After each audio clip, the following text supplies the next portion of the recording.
standard error of 0.20.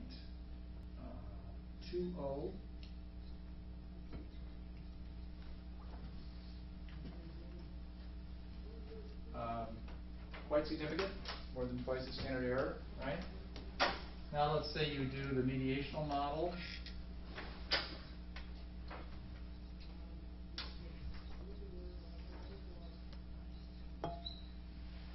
Let's say the 0.50 drops down to 0.35. And let's say the indirect effect is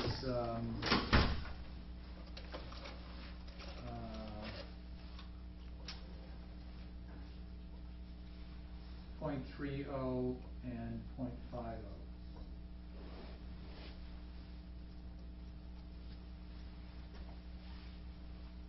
Both significant.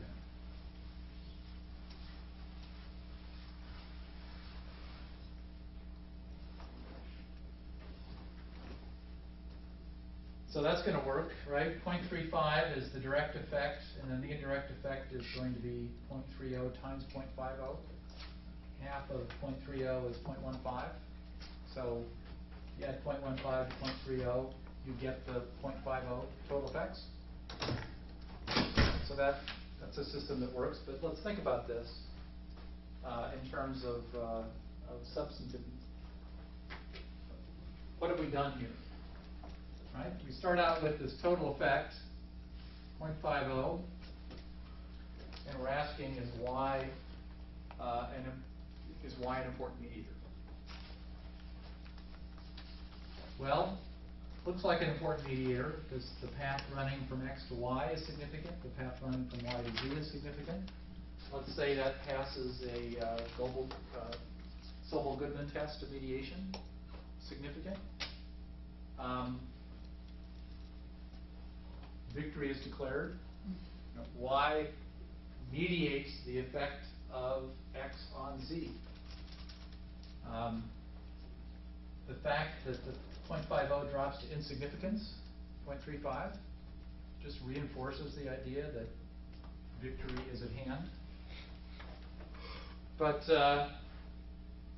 what's the actual proportion of the action that's been mediated by y?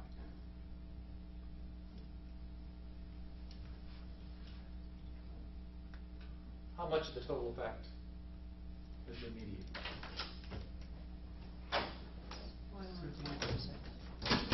30%? Yeah, right? 30%. So we've dropped from 0.5 down to 0.35. 30% reduction. So, is it insignificant 0.35 or 0? If you think about it, right? This kind of triumph is at hand. We found the mediator that accounts for what's going on because it passes all the significance tests. Or is the 0.35 0.35, which is to say your best estimate of the extent of mediation is only 30%. 70% of the action has not been accounted for by the mediator.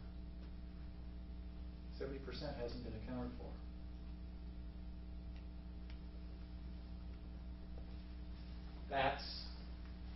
That's this question, which doesn't pay as much attention to just whether or not some coefficient happens to be above or below this 95% significance level. It's taking the regression results at face value and it's saying your best estimate of the total effect is 0.5. Your best estimate of the direct effect that remains after you account for this indirect effect of y is 70% of that. So it doesn't look as triumphant as you might think. So it's not, I'm not saying one is always right and one is always wrong. This is almost always done in developmental psychology. I don't know to what extent in education research, if there are practices, but it's something to think about. Just because these paths are significant, just because there's a Sobel Goodman test that says you've got significant deviation, doesn't mean you've accomplished your goal of accounting for why X affects Z. You really haven't even accounted for half of that by your best estimate.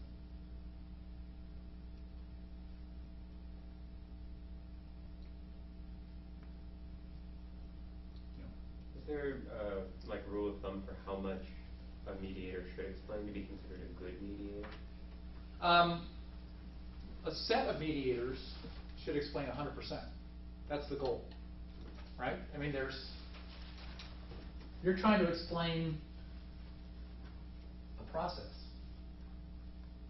an effect, ideally a causal effect of X on Z, and unless you know what that process is and can show that you know what that process is, you haven't finished your work. You mean it should explain 100% of the relationship between the first variable and the last variable? Okay. Right. Is there an overall R squared for these? Like, do we know how much, how good the model is in general? Well, let's keep our discussion before we look at the numbers at a little bit higher level. Okay. Right. So, in a way, these direct effects are admissions of ignorance. Right. There are things that we don't know, that we haven't accounted for, that we haven't included in the model, that still have an effect. So ideally, you'd want to have a whole bunch of mediators so that there's no significant direct effect. But what if you posited it is an actual direct effect and there are no mediators between the two? But how can that be? Because then you'd have an infinite chain of indirect effects. If you could always split it in half with a new mediator between two variables, then it'd go on forever. Zeno's mediator paradox. Well, practically speaking, you can come up with mediators, and sometimes a handful of mediators that account for virtually all, or maybe even all, or maybe more than all. There's nothing that constrains the system to be less than 100% accounting. And these are, there are standard errors associated with these estimates, so sometimes you do get more than 100% accounted for. So it's not paradoxical in Zeno's sense, but it's also just in terms of what a research project ought to aspire to. It shouldn't just aspire to identifying one mediator. It should be aspiring to identify what's going on between two variables of great interest to you.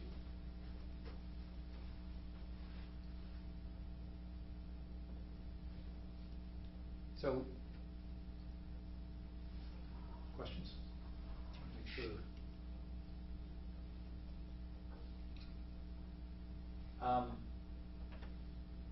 Let me make a related point, and then we're going to go into the Lee and Frank.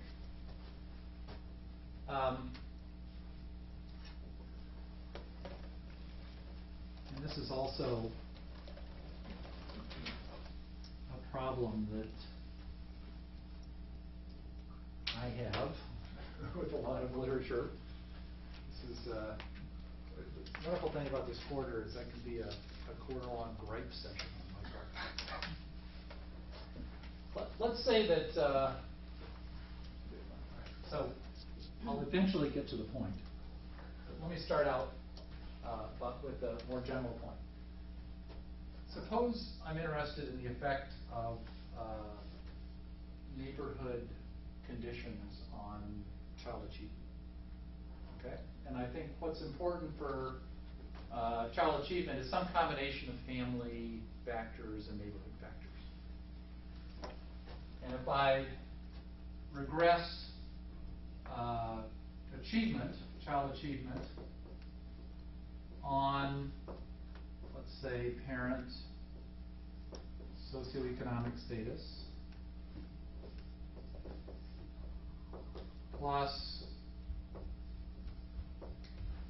neighborhood, let's say we have a sample of kids that we know their addresses for, we pick their addresses, we match it to census tract or block group.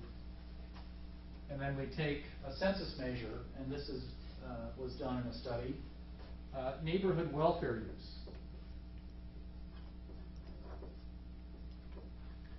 What percent of people living in a given census tract receive money from various transfer sources, TANF, food stamps, things like that. You can get those estimates. And suppose this coefficient is highly significant, right? This paper concluded that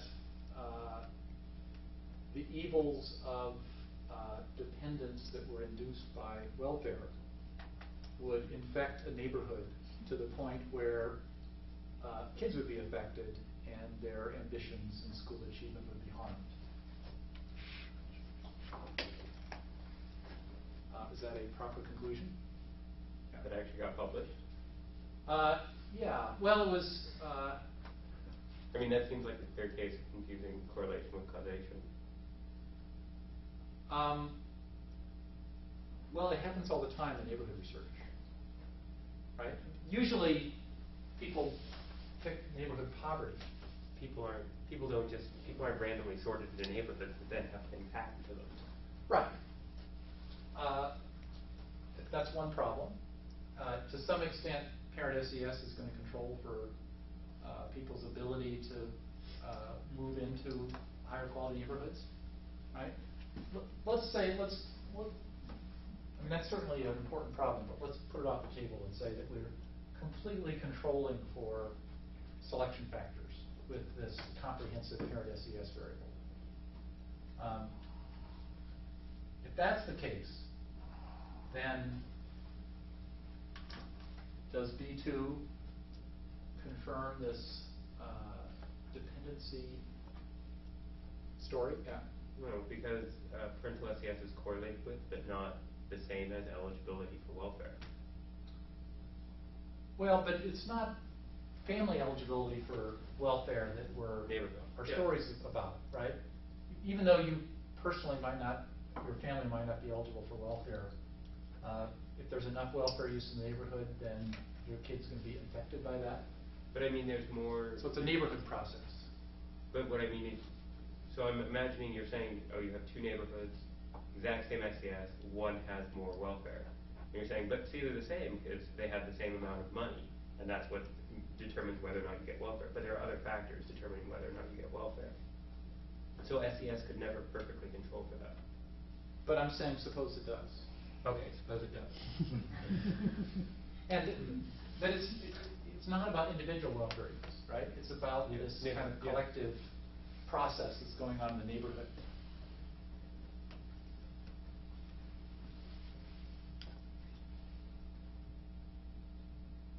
Okay, so everybody believes that story, and we're going to go on to the next point. What's the essential feature that's leading you to resist that conclusion apart from your liberal ideologies? Doesn't seem like it should be that simple.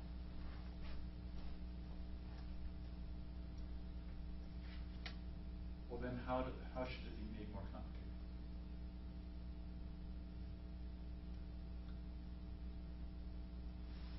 What's a better way of, let's say you really are wanting to see whether there is anything to this hypothesis about neighborhood welfare use. And let's say that this parent SES really does control for everything that we want to control it for in terms of parent characteristics and selection factors. This, when we're, and achievement is academic achievement? Yeah. Well, then you haven't taken into account the schools. Okay. So you'd want to add something about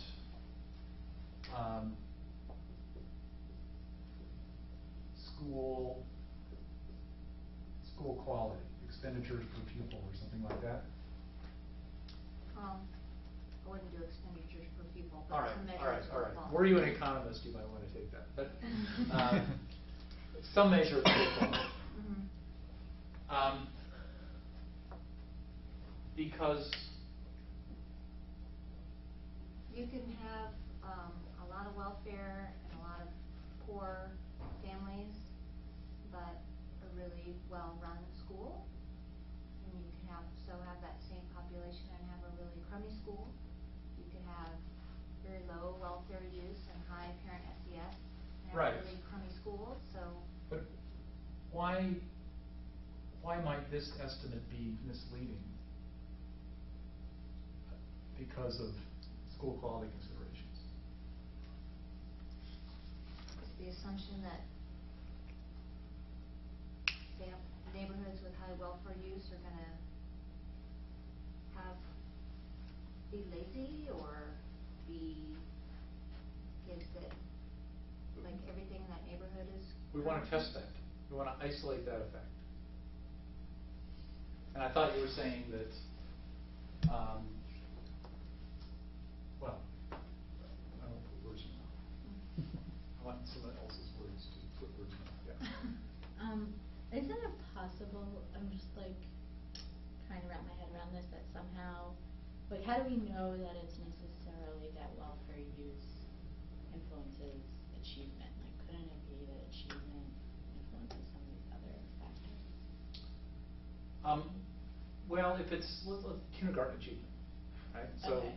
let's say it's measured early enough so the kids aren't I'm just- likely to be. Right, I'm just thinking temporarily maybe. Yeah, right. So you could imagine that there Bi-directional, might be okay.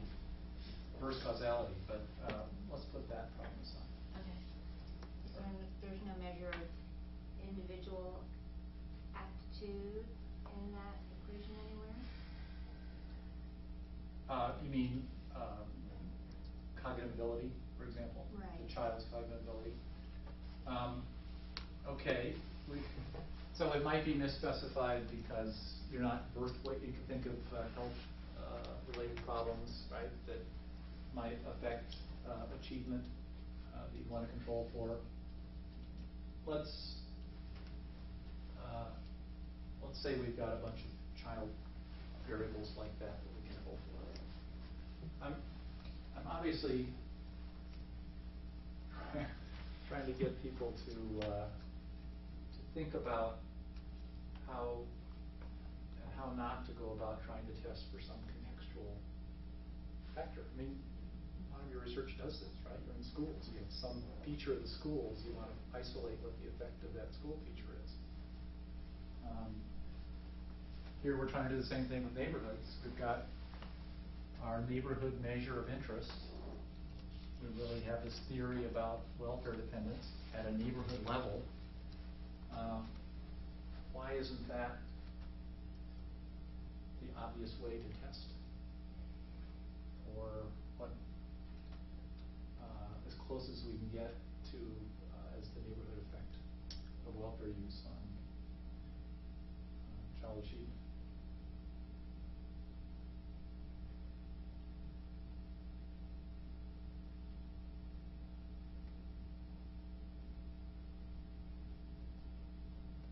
I'm thinking maybe like there are a bunch of other very important contributors to achievement, but these very important contributors somehow related to welfare. And instead of measuring these very important things, you just keep focusing on this and pick up the mediating effect. And So what's another example of something? I mean, at the neighborhood level? crime, Crime might be crime. safety, that, yeah. So remember my golden rule that bias is almost everything? Like social capital, how many libraries are around? Collective efficacy in the neighborhood? No, I'm serious. That's kind of the way sociologists talk about social capital, right? Because people in this community, like they say a lot of people, for example, there's a lot of Asian kids, and by this cultural influence, they just believe they can do well in school. And even though they are just recent immigrants, they are not having such a high SES status. I mean, this can still be a very important factor. So we're talking about omitted variable bias.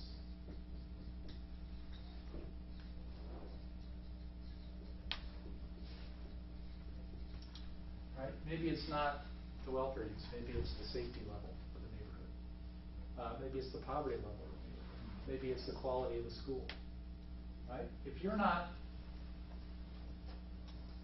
controlling for, maybe it's the collective efficacy of the neighborhood. Those are all,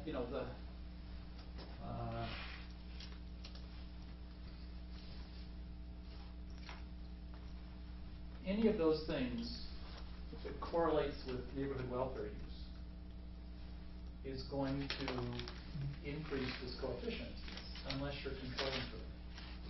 Right? So neighborhood welfare use, if it's the only neighborhood variable, is going to pick up the effect of welfare use, but everything that's correlated with welfare use. All these other things we've been talking about.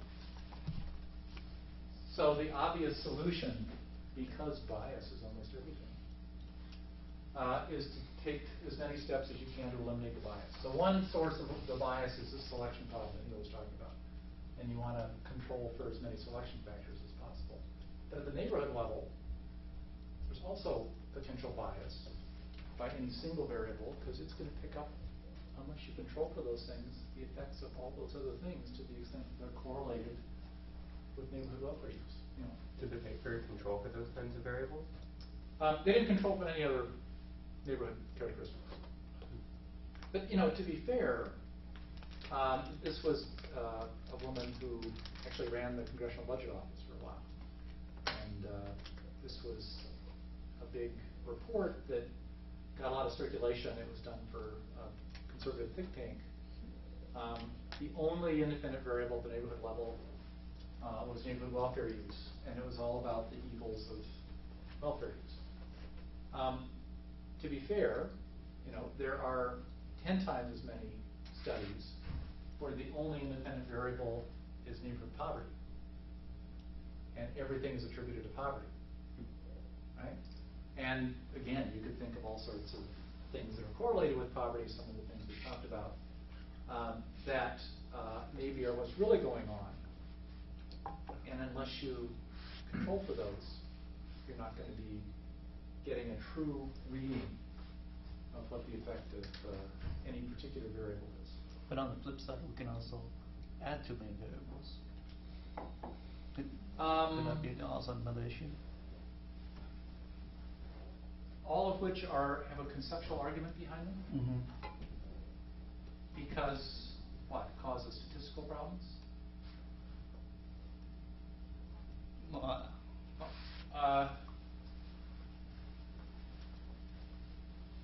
My rule of thumb is it's good to kitchen sink it.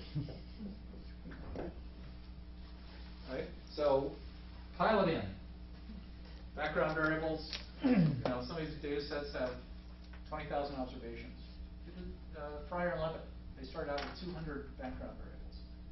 Each of which, they want to see to what extent racial and ethnic gaps are accounted for by family background. And it's the more the merrier. There are sometimes statistical problems that you encounter because when you get too many correlated things, it blows up. But typically when you've got a lot of observations and variables that have a 0.3 or 0.4 correlation and not a 0.9 correlation, that's not a problem. And same thing with here. If there's a conceptual argument, a distinct conceptual argument for additional variables operating at the same kind of logical level, then you should be controlling for it in order to isolate what the effect of your particular variable of interest might be. Yeah. So like, in this case, how would you ever know that you've controlled for the right things or enough things? You'd never know that.